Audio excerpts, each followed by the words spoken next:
আমি আমার নেতাকে আজকে যিনি বাংলাদেশের নেতৃত্ব করবেন তার কাছে আপনাদের এই দাবি দাওয়াগুলো তুলে ধরলাম।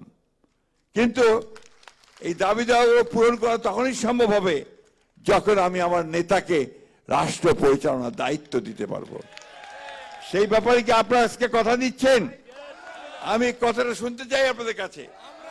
কথা দিচ্ছেন যে আপনারা আমার নেতাকে প্রতিষ্ঠিত করবেন প্রধানমন্ত্রীত্বের পদে? তারা আমার সঙ্গে একটা স্লোগান দিয়ে করবেন, হিন্দু মুসলমান ভাই ভাই,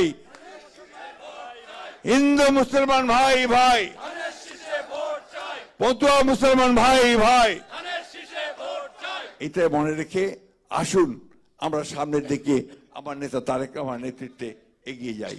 আরেকটি বিষয়, আপনাদের যে মনোনয়নের ব্যাপারে আপনারা আমাকে বলেছেন, আমি আমার নেতার কাছে অনুরোধ রাখবো যে আপনারা এই মতুয়া সম্প্রদায়ের মধ্য থেকে এবং হিন্দু সম্প্রদায়ের মধ্য থেকে আপনি যখন মনোনয়ন দেবেন সেটাকে বিবেচনায় রেখে যথাসম্ভব তাদেরকে মনোনয়ন দেবেন।